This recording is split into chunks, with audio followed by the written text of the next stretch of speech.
Grace டெபர்னக்கல் apostolic search உள்ளான மனிதன் புதிய நாளுக்குள் அனுதின தியானம். திங்கட்கிழமை ஜூன் மாதம் 16ஆம் தேதி 2025ஆம் ஆண்டு. இன்றைய தியான தலைப்பு, எதற்காக அதிகமாக பிரயாசப்படுகின்றீர்கள்? இன்றைய தியான வசனம் மத்தேயு 6ஆம் அதிகாரம் 33ஆம் வசனம். முதலாவது, தேவனுடைய ராஜ்யத்தையும் அவருடைய நீதியையும் தேடுங்கள். தியானம்.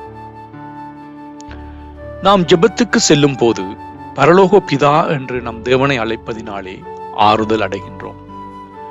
அவருடைய நாமம் பரிசுத்தம் என்று அறிக்கை செய்து அந்த அறிக்கையின்படி வேறு பிரிக்கப்பட்ட வாழ்க்கை வாழ ஒப்புக் கொடுக்கும் போது நம்முடைய வாழ்விலே பெரிதான விடுதலையும் சமாதானமும் உண்டாகின்றது. கடந்த நாட்களிலே இவைகளை குறித்து தியானித்து வந்தோம். இந்த உலகிலே வாழ்கின்ற மனிதர்கள் தேவனிடத்தில் ஜெபிக்கும் போது அவர்கள் எப்படிப்பட்ட தேவைகளை பொதுவாக கூறிக்கொள்கின்றார்கள்? எதை குறித்து கவலை அடைகின்றார்கள்? எதற்காக அவர்கள் அதிகமாக பிரயாசப்படுகின்றார்கள்? பொதுவாக மனிதர்கள் தங்கள் அடிப்படை தேவைகளாகிய உணவு, உடை, உறையுளை நாடி தேடுகின்றார்கள். தங்களுடையதும் தங்கள் பிள்ளைகளுடைய எதிர்காலத்தை குறித்த கவலையால் மனிதர்கள் மனம் தொய்ந்து போய்விடுகின்றது. இதனால் அவர்கள் மனச்சமாதானத்தை இழந்து நோய்வாய்ப்பட்டு போய்விடுகின்றார்கள். இவைகளை அடையும்படிக்கு இரவு பகலாக கல்வி கற்கின்றார்கள். இன்னும் அதிகமாக பிரயாசப்பட்டு சற்று சேர்த்து வைத்தால் நாளைக்கு தங்களுடைய பிள்ளைகள் தாங்கள் பட்ட கஷ்டங்களை படமாட்டார்கள் என்று எண்ணி ஓயாமல் உழைக்கின்றார்கள். கல்விக்காக ஞானத்தை கேட்கின்றார்கள். பணத்திற்காக நல்ல வேலை வேண்டும் என்று ஜெபம் செய்கின்றார்கள்.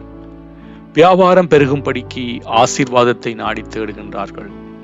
இவை யாவற்றையும் பரமண்டலத்திலே இருக்கிற நம்முடைய பரிசுத்தமுள்ள பிதா அறியாதிருக்கின்றாரோ? நம்முடைய தேவைகள் இன்னதென்று அவருக்கு தெரியாதோ? எதிர்காலம் அவருடைய கைகளை விட்டு நழுவி சென்று விட்டதோ? பிரியமானவர்களே, நம்முடைய பரம தந்தை எல்லாவற்றையும் அறிந்திருக்கின்றார்.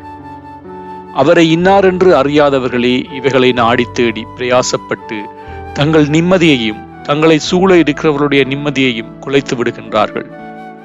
நீங்களோ முதலாவது தேவனுடைய ராஜ்யத்தை வாஞ்சையோடு தேடுங்கள். தேவ ராஜ்யத்தின் நீதியை தேடுங்கள். ஜெபிக்க செல்லும் போது கருத்தோடு அதை அறிக்கையிடுங்கள். மிகுதியான யாவற்றையும் நீங்கள் அடைந்து கொள்வதற்கு பரலோகத்திலே வீற்றிருக்கிற நம்முடைய பரமபிதா வழிகளை உண்டு பண்ணுவார். ஜெபம் செய்வோம்.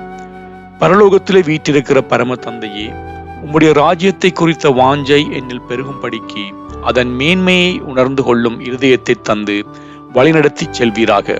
இரட்சகர் இயேசு வழியாக ஜெபிக்கின்றேன். ஆமேன். மாலை வாசகம். லூக்கா எழுதின சுவிசேஷம் 11ஆம் அதிகாரம் 3ஆம் வசனம்.